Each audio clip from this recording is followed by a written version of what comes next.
Rocky II was a sequel that I don't think a lot of people were expecting, but seeing as how the first Rocky made over $100 million, which was an unimaginable amount of money at the time, it was inevitable that this would happen. So, as I said, Rocky II is the 1979 sequel to Rocky that picks up right where the first one left off. This one was written by, directed by, and starring Sylvester Stallone, and it looked like he worked his ass off. We're shown a montage of the fight from the first movie, and we follow Rocky and Apollo to the hospital with another rockin' tune from Bill Conti.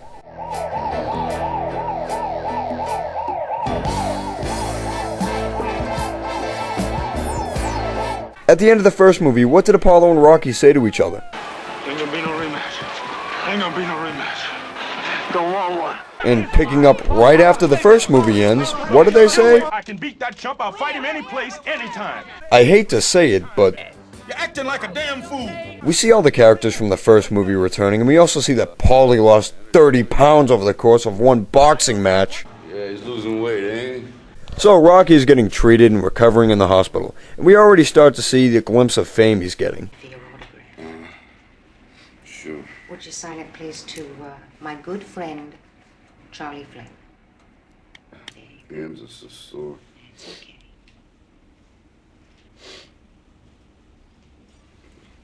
It's my first autograph. Thank you. You're welcome.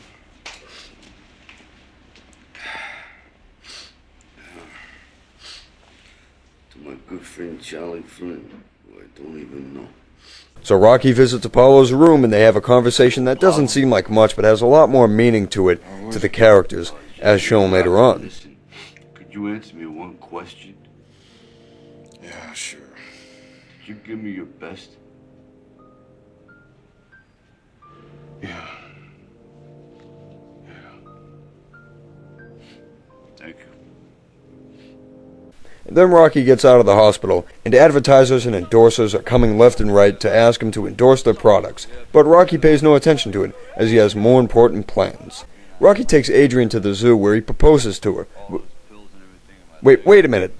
What did Gazzo's driver say to Rocky in the first movie? Take it to the zoo.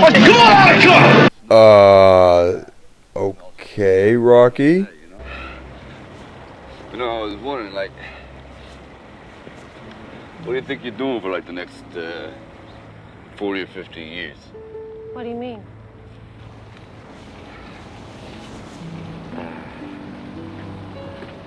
I was wondering if you wouldn't mind marrying me very much.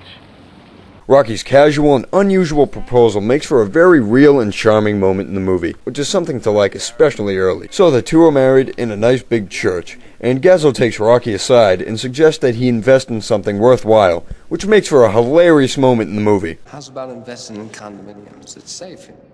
Condominiums. Yeah, condominiums. I never use them. Seriously, Stallone delivered the line so perfectly that it's just fucking funny. So the two are married and Rocky starts to splurge all of his money. He buys a Trans Am and shows off his moves. Here we see that Rocky is finally enjoying life with all the money he has, and even buys Paulie a Rolex watch. Oh no, the dreaded watch! Oh god! Well, you'll find out about that later. Rocky also buys a new house, and Adrian warns him that his expensive lifestyle is a burden to himself, but he suggests that it's all celebratory of their marriage.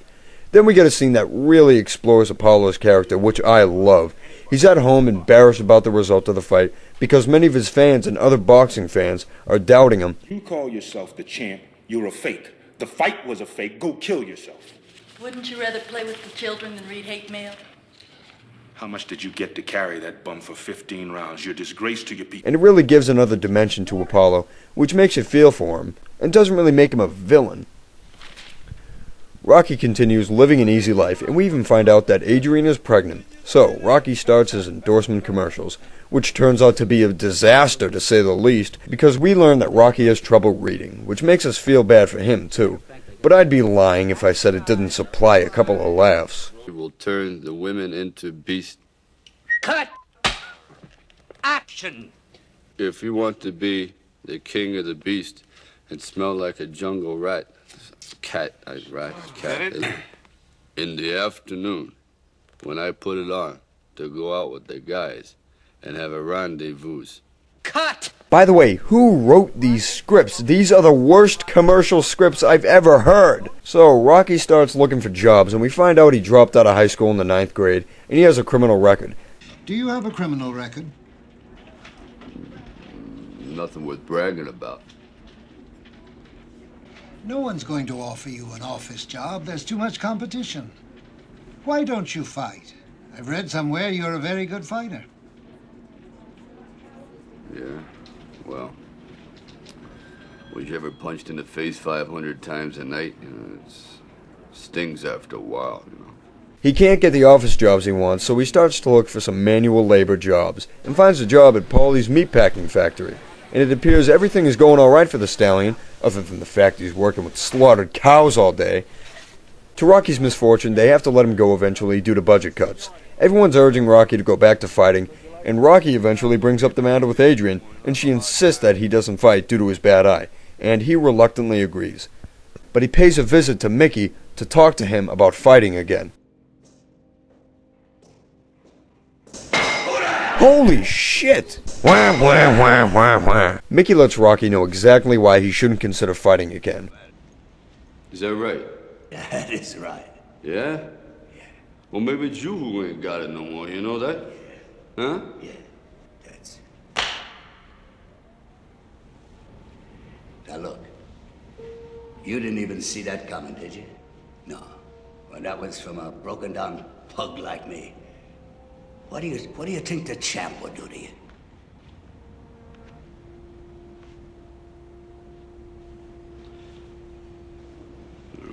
Hurt me bad. No, he'd hurt you permanent. Permanent. So Rocky asks him if he can work around the gym, and Mickey lets him but warns him that people are going to start taking him for a joke. We head back over to Apollo's office, as he explains he does want a rematch against Rocky and wants to settle the score once and for all. And Duke, Apollo's trainer, finally tells him why he shouldn't fight him again. You think I beat him the last time? Do you? You got the decision. Man, I won, but I didn't beat him. What are you afraid of, Tony? Honest? Yeah, honest.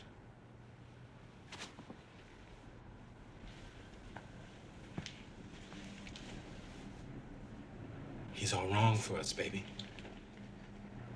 I saw you beat that man like I never saw no man get beat before, and the man kept coming after you. Duke is played by real-life former heavyweight boxer Tony Burton, who does a great job as he's in all 6 movies, and he really is an underappreciated character, and he's one of my favorites. Apollo decides the fight is going to happen, even if he has to humiliate Rocky. So we head over to Mick's gym, as Rocky now has become subject to joke and ridicule. Hey. What? We should hire. What are you talking about? You heard me. What was it?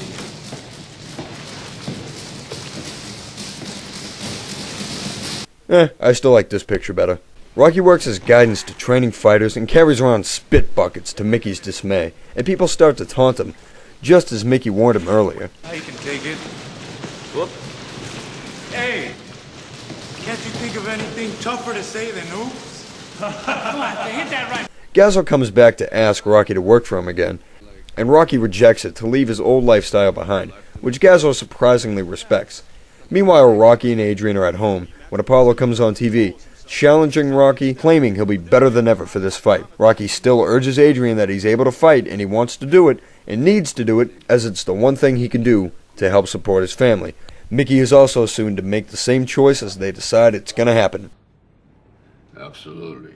And the press conference is held. Rocky humbly explains what he wants to do with his income from the fight.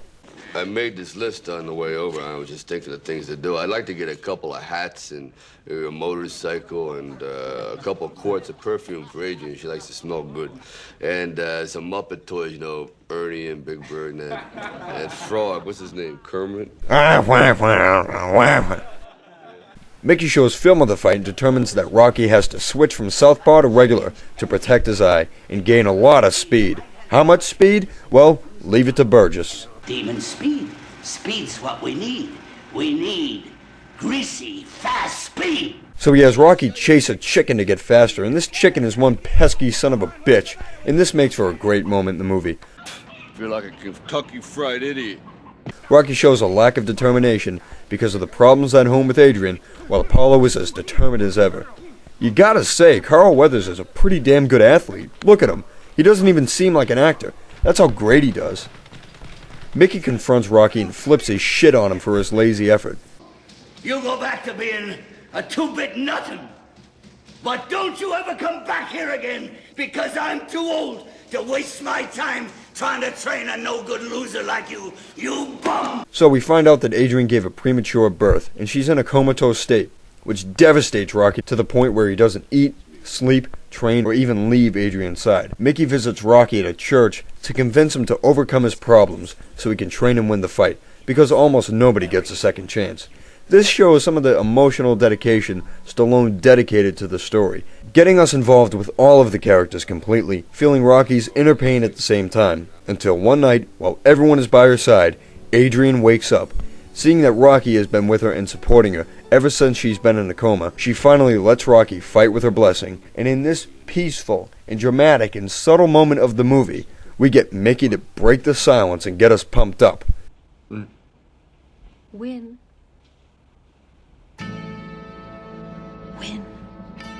What are we waiting for? Take this! Now we get 2 training montages with Rocky going all out, and these scenes are so exhilarating to watch because we feel the emotional intensity associated with all of the characters, not to mention it's pretty badass. Rocky runs the streets again, with hundreds of Philadelphia kids following him as he leaves their asses in the dirt. Seriously, how did not one of these kids get nailed by oncoming traffic? Not one! These are all extremely busy roads. But I digress. As we head back to the Art Museum stairs, we also get an appropriate emotional look at Apollo's outlook before the fight. I really like how in this movie we're given a good look at all the characters, their emotions, and their inner thoughts. Both fighters are ready for this intense spectacle as they enter the ring. The bell rings and Apollo is pounding the shit out of him and knocks him down in the very first round. But Rocky with his head of steel continues to take more hard punches and give a few of his own. Then comes the montage with what may be the best score of the entire series, Conquest by Bill Conti, and to say the least, it's epic. We see shots of the fighters killing each other and Mickey going ape shit. We even get a little slow motion, which I actually believe enhances the feel of the fight and gives us a feeling of what the fighters are going through. And holy shit! Look at Tony Burt, he spits more than both of the fighters sweat through the entire fight. God. Duke urges Apollo to not go for the knockout, because if he just moves around him, he'll keep the title. Apollo stubbornly goes for the knockout. As they're both exhausted, Rocky throws a final blow that knocks both to the ground, which results in an unnecessary extreme slow motion sequence, which shows the fighters just trying to get up to determine who's going to win. And just as Apollo may appear to be getting up, it seems his time has come to lose for the first time, and Rocky gets up and... Oh my God, Rocky is the champion! Oh my God, I love my life! Oh God, it's amazing! It is the most incredible thing ever! So Rocky becomes the champ, and Apollo respectfully congratulates Rocky. And Rocky, take it from here. I just want to say thanks to Apollo for fighting me, Apollo. Yo, Adrian! I did it!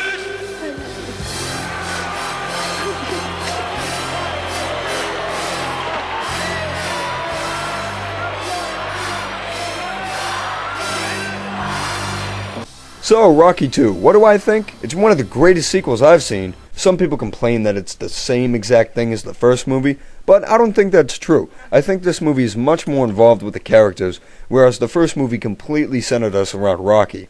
It's a very emotional movie that actually reflected Stallone's real experience after the success of the first Rocky. So it's also a movie that can show a correlation between our own lifetime experiences. All the acting is stellar once again. Stallone's direction was great for this addition to the story. And once again, it leaves us with a triumphant and positive note, working out to be a perfect continuation to the story of Rocky. Next up, I think you know what's coming. Does this look like a circus to you, man? Shut up, fool!